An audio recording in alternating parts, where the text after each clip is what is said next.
বটু লিচু চুরি করতে গেল, গাছে উঠল, ডাল ভাঙল, মাতব্বরের কুকুর জাগল, আর তারপর পুরো গ্রাম জেগে গেল। এই গল্প একবার শুনলে কোনোদিন ভুলবেন না।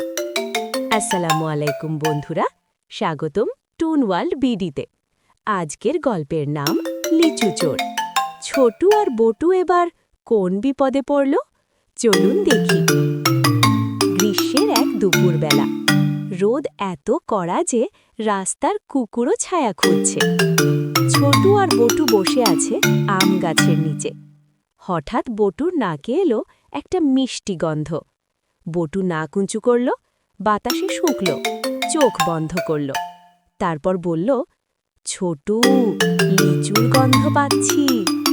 ছোটু বলল, হ্যাঁ, রহিম সাহেবের বাগানে এবার অনেক লিচু হয়েছে। বটুর চোখ চকচক করল, মুখে জল এলো, পেট গুড়গুড় করল। বটু বলল, ছোটু, চলো একটু যাই। ছোটু বলল, না বটু, ওটা রহিম সাহেবের লিচু, চুরি করা ঠিক না। বটু বলল, চুরি না, শুধু দেখতে যাব। ছোটু বলল, তোমার দেখার খাওয়া একই জিনিস। বটু কথা শুনল না, বটু কখনো শোনে না। দুপুরে যখন সবাই ঘুমায়, তখন দুই বন্ধু এলো রহিম সাহেবের বাগানের কাছে। বাগানে ঢোকার আগে বটু বলল, তুমি নিচে পাহারা দাও, আমি গাছে উঠি। ছোটু বলল, আমি এতে নেই। বটু বলল, ঠিক আছে, তুমি না থাকলেও হবে। বটু একা ঢুকল বাগানে। লিচু গাছটা বিশাল, থোকায় থোকায় লাল লিচু রোদে চকচক করছে। বটুর মুখ দিয়ে পানি পড়ছে।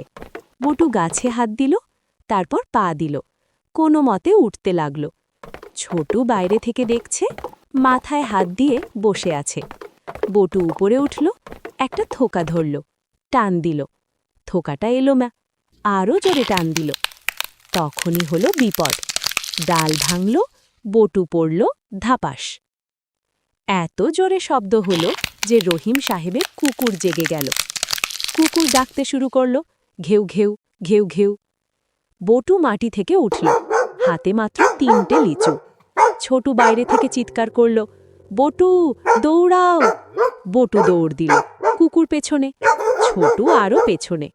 দৌড়াতে দৌড়াতে বটু হোঁচট খেল, পড়ল, উঠল, আবার দৌড়ালো। কিন্তু পড়ার সময় হাতের 3টে লিচু ছিটকে গেল দূরে। বটু থামল, লিচুর দিকে তাকালো, কুকুরের দিকে তাকালো, আবার লিচুর দিকে তাকালো। ছোটু চিৎকার করল, বটু, লিচু রেখে দৌড়াও। বটু বলল, কিন্তু লিচু। এই দ্বিধার মাঝেই রহিম সাহেব বের হয়ে এলেন লাঠি হাতে। দুই বন্ধু জমে গেল, কুকুর পাশে দাঁড়িয়ে, রহিম সাহেব সামনে, 3টে লিচু মাটিতে। রহিম সাহেব বললেন, কে রে তোরা? ছোটু মাথা নিচু করে বলল, আমি ছোটু চাচা, আর এ হলো বটু।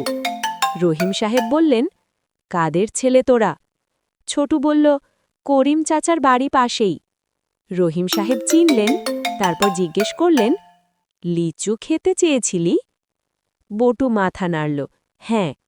রহিম সাহেব একটু চুপ করলেন, তারপর হাসলেন, বললেন, আরে বোকা ছেলে, চাইলেই তো দিতাম, চুরি করতে গেলি কেন? তারপর নিজেই গাছ থেকে এক ঝুড়ি লিচু পেড়ে দিলেন, বললেন, বসো, খাও, কিন্তু আজকের পর কখনো এ কাজ করবি না। বটু লিচু দেখে চোখ চকচক করল, ছোটু লজ্জায় মাথা নামালো। দুজনে বসে খেল, কুকুরটাও পাশে বসল, ল্যাজ নাড়ল।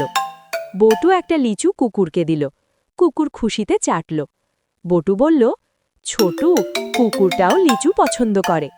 ছোটু বলল, হ্যাঁ বটু, সবাই সৎভাবে পাওয়া জিনিস পছন্দ করে। সেই দিন বটু একটা কথা শিখল, লোভ মানুষকে ভুল পথে নিয়ে যায়। চাওয়ার মধ্যে লজ্জা নেই, কিন্তু না চেয়ে নেওয়ার মধ্যে আছে অনেক বিপদ। আর সবচেয়ে মিষ্টি লিচু সেটাই যেটা সৎভাবে পাওয়া যায়।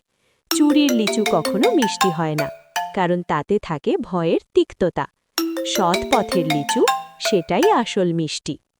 কেমন লাগলো আজকের গল্প? কমেন্টে লিখো, তুমি কি কখনো কারোর বাগান থেকে ফল খেয়েছো? লাইক দাও, সাবস্ক্রাইব করো, বেলটা চাপো। পরের এপিসোডে ছোটু বটু যাবে বিমানে। আল্লাহ হাফেজ।